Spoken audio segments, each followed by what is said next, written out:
E aí você vê historiadores falando um monte de coisa, professores falando um monte de coisas, políticos defendendo isso. A gente não pode deixar para nossa juventude que assiste esse canal que vocês percam a opinião de vocês, que vocês percam a liberdade da opinião de vocês. Nós não podemos aceitar isso.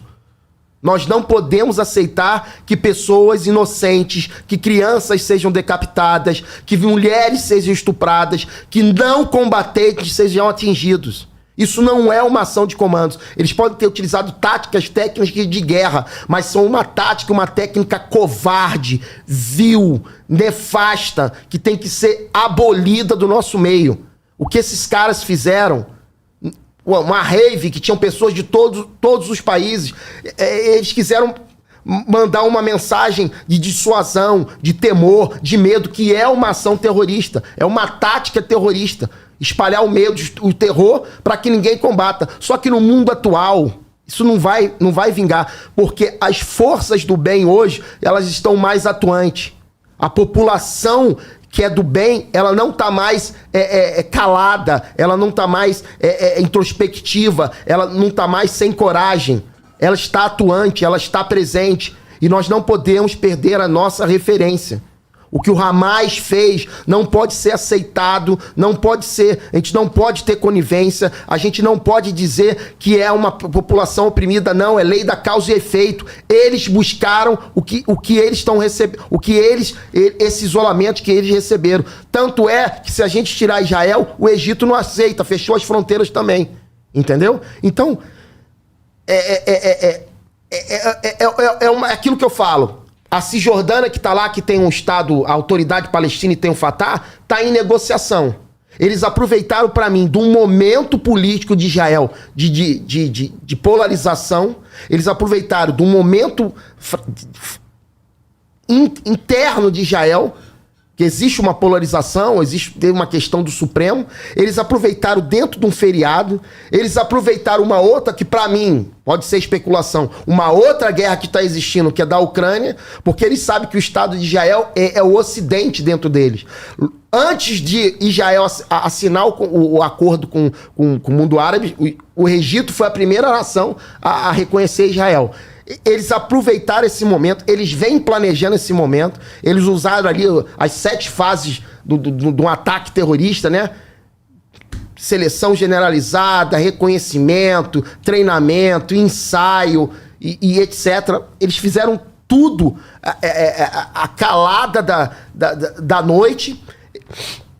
Foram patrocinados. Hoje quem patrocina o Hamas, até onde eu sei mais diretamente, é o Irã. Isso. Mas existem teorias, eu acho que devem ser certas, que o Catar, que o Irã, Catar é a Turquia. Eu não sei até onde vai o do Catar e da Turquia, mas o patrocínio do Irã é claro. E aí eu fico pensando assim na minha cabeça, como é que aqui no Brasil tem gente que vai defender uma pessoa que decapita, que bota crianças dentro de uma jaula, que estupra mulheres, que mata pessoas que estão dentro de uma rave?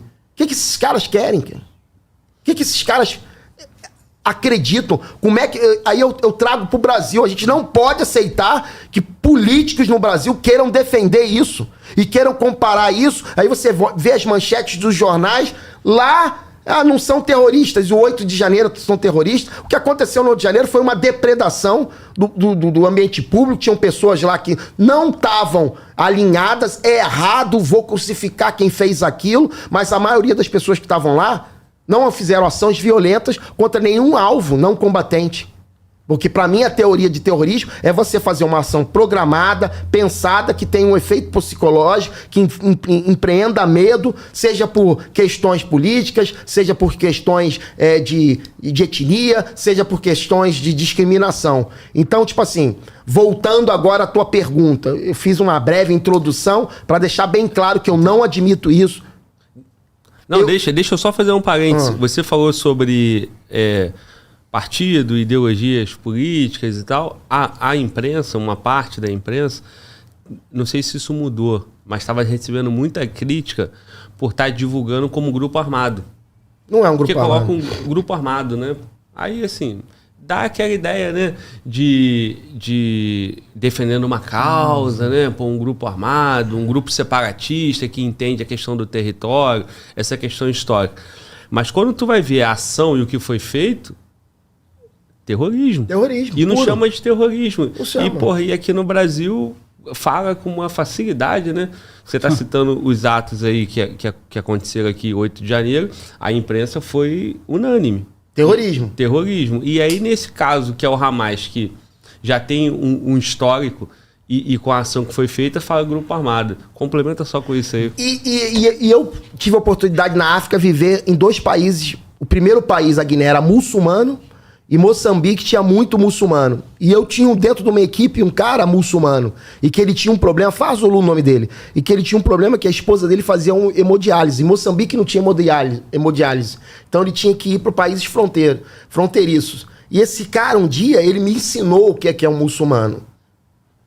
Meu irmão, toda religião tem seu problema. Eu sou espírita umbandista. Mais umbandista do que espírita. E eu já falei sobre isso aqui. Sim. Tem problema no evangélico, tem as pessoas que se destoam no catolicismo, na umbanda, no espiritismo, no candomblé, no hinduísmo, no muçulmano. E o Fazulu falava pra mim assim, André, eu falava assim, caramba, Fazulu, que sofrimento, né? Tu vai sair daqui agora de carro, levar tua mulher pra África do Sul pra fazer hemodiálise, tu volta, daqui a 2 dias tu vai, daqui a 2 dias vai. Ele falava pra mim, essa é minha jihá. E aí eu, porra, mas o que é jihá pra você? Isso aí eu não ouvi. Ele falou, a jihá não é isso que esses caras estão pregando. O verdadeiro muçulmano acredita que a jihá é a guerra do homem contra seus defeitos. E ele entendia que aquilo que ele passava com a mulher dele era a jihad dele. Era a luta dele contra os defeitos para superar aquilo. Era a luta dele contra os defeitos. Quando você bota a jihad, você está destruindo o que os muçulmanos entendem do Alcorão. É a mesma coisa que a gente comparar aqui no Rio de Janeiro. Ah, pô, a comunidade tal que tem um traficante. Tem um traficante, mas tem um monte de gente de bem lá. Dentro da faixa de Gaza tem palestinos. Pô, é um lugar que tem uma densidade de acho que 5.600 pessoas ou 6.000 pessoas por quilômetro. Véio. Muita gente. Tem gente palestino lá que o Hamas ganhou numa eleição. Pô, a eleição de 2006 está no poder até agora e tem um grupo armado. É. Será que essa eleição foi bem feita? Não, e que acabou com toda a oposição, né? E acabou com toda a oposição. Então, quando eu vejo no Congresso brasileiro as pessoas defenderem isso, quando eu vejo pessoas brasileiras ir para uma manifestação pública e defender o Hamas, eu fico perdido. Eu fico perdido de aonde tá, e acho que um dos motivos de eu vir muito no teu canal e de eu vir, e o que eu quero trazer pessoas como o Uds e outras pessoas, é que essas pessoas tenham referência. A gente não pode perder a referência, a gente não pode aceitar isso, vocês não podem aceitar isso. A única força que a gente tem hoje é a fé e a força da opinião. A gente não pode aceitar que sejam tratados assim. E o meu pedido é para que o povo de Israel, a liderança de Israel, Nataniel, acho que é Nataniel, eu não sou um cara que grava muito nomes, não gravo muitos detalhes, mas que eles não se contaminem pelo ódio. Se você lembrar da primeira vez que eu vim aqui, eu sempre dignifiquei o combate franco, o combate ético e o combate de homens de honra. Nós estamos aqui para lutar e vai vencer o melhor. Você tem sua causa, eu tenho a minha causa. Mas a partir do momento que se faz isso contra crianças, contra mulheres, contra civis e homens desarmados, que são inofensivos, quando se planeja sequestros, quando se cortam cabeças, isso não pode ser aceitável no mundo de hoje. Nós não podemos tolerar que pessoas defendam isso no Brasil. Não estou aqui julgando as ações a mais de Israel. Como eu digo, tem verdades e verdades. Mas nessa questão, eu sou um eterno defensor de Israel, e se eu tivesse no lugar deles, eu não saberia controlar o meu ódio. Eu não saberia controlar o meu ódio. Então, por isso que eu peço, Porque eu sempre dignifiquei o seguinte: se eu for combater, eu vou combater com dignidade, eu vou combater com honra. Se eu tiver que fazer qualquer ação contra qualquer um, eu vou fazer dentro da linha da ética, dentro da honra. Então, voltando à tua pergunta, eu não considero isso uma ação de comandos. Isso não merece ser chamado uma ação de comandos. Isso é uma ação vil, isso é uma ação contra não combatentes. Comparando, eu vi até uma live, eu falo pra caramba, me corta aí, senão eu falo pra caramba. Comparando até uma live que eu vi do Assombroso, que ele comparou Pearl Harbor. Pearl Harbor foi sorrateiro, mas foi atacado uma base militar que estava lá que tinha uma ação. Foi sorrateiro, mas foi um combatente. E quando você entra nas Forças Armadas, você tem que estar pronto para tudo. E é por isso que as Forças Armadas, às vezes, elas não são usadas. Mas quem entra lá é treinado para isso, é preparado para isso e sabe que as consequências podem vir a qualquer momento. O que eles fizeram foi sorrateiro, foi vil, foi baixo, não pode ser glorificado, não pode ser defendido, não pode ser exaltado no Brasil. Claro, por questões estratégicas, políticas, etc. Tem muita coisa atrás disso. Eu não sei como os Estados Unidos vai se posicionar, eu não sei como a Inglaterra vai se posicionar, eu não sei como o mundo árabe vai se posicionar. Tem relações comerciais. Quem sou eu para estar nesse PO? Mas eu não vou abdicar do meu direito de falar. Contra o Hamas, eu defendo as ações de Israel. Espero que eles não tenham ódio em fazer essas ações. Espero que eles... chegou num momento que isso pode ser o 11 de setembro deles. Entendeu? É até pior, né, cara? E eu tenho uma teoria: o mal se autodestrói. Eles mexeram com uma força que vai vir contra eles com tudo. Um Israel que estava num momento político separado, se uniu, vão questionar os problemas depois. Mas Israel vai com toda a força contra eles. E chegou o momento que ou você vai com toda a força, ou o teu vizinho te mata mesmo. Isso, não pode mostrar fraqueza. Não pode mostrar fraqueza. Então, tipo assim, não tem que condenar o Estado de Israel não, porque você não passou pela história desse povo. Bodão, eu não gosto de cortar, principalmente que você fala, meu irmão, da alma, do coração. Mas deixa eu passar a palavra aqui pro Hudson. Eu acho que no momento que ele estava falando sobre as referências e tal, você queria falar, meu irmão. Como o Bodão estava falando, cara, ele explanou muita coisa. Muita coisa. Mas eu pontuo apenas uma coisa que é o que me deixa indignado. Pô, cara, alguém patrocina esse grupo. Erradíssimo, pô. Alguém patrocina. E se ninguém patrocinasse, não existia. E o que eu fico mais puto é que nós temos um grupo, vários grupos dentro do nosso país, Brasil, nas comunidades, que são patrocinados. Que são patrocinados. Então, assim, eu vejo isso, eu sou cristão, eu vejo essa situação em Israel, cara, é de cortar o coração, certo? Mas o que me deixa puto é essa situação de que eles são patrocinados.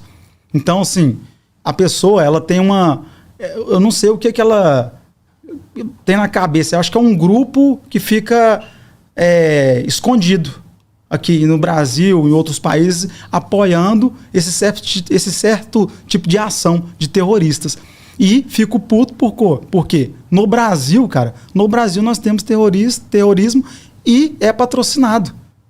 Tá aí, pra todo mundo ver. A gente sabe de onde vem. Isso aí a gente sabe de onde vem, pô. De onde é patrocinado esse terrorismo, esse grupo. Não, e aqui no Brasil, cara, a gente se nega, né? A gente, quando eu falo, é quem concentra ali o poder da comunicação e o poder das ações, né? Sim. Lógico que não nós aqui. Sim. Entende que o que o traficante faz com um fuzil, com a ponte .50, as barbaridades que acontecem na favela do Rio de Janeiro e do Brasil afora, não entende isso como um ato terrorista. Um domínio de cidade, o que é feito aqui não se entendem como um ato terrorista. Justamente. Mas entenderam numa ação que aconteceu ali na Praça dos Três Poderes como um ato terrorista. Eu acho que tem proporções completamente diferentes entre uma coisa e outra.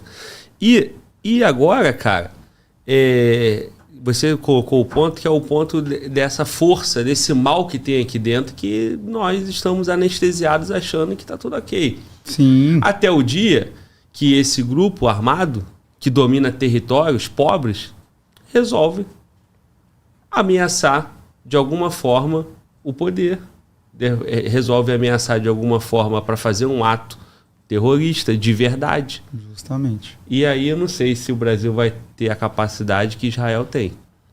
Justamente. Entendeu? Então, são vários pontos. O ponto que o Bodão colocou também, que eu acho que é interessante, é a questão da referência, é o controle da narrativa. Quando a gente minimiza, atos absurdos e joga como absurdo atos que, vamos lá, né, cara?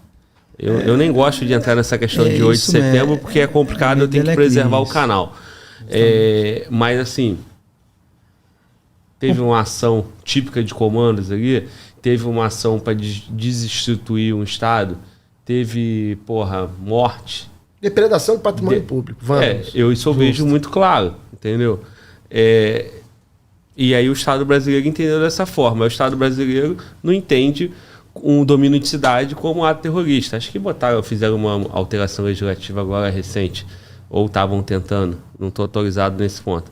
Mas assim, levam a opinião pública e tu falou de opinião, né? Opinião das pessoas. Mais do que a opinião das pessoas é a capacidade de reflexão das pessoas. Porque se você não consegue refletir, se você não consegue identificar, a tua opinião... Se você não consegue saber o que é mal, o que é ruim, a sua opinião vai ser rachada eu acho de que forma. O brasileiro é muito fácil de ser manipulado. Essa é a verdade. Infelizmente. Infelizmente. É isso.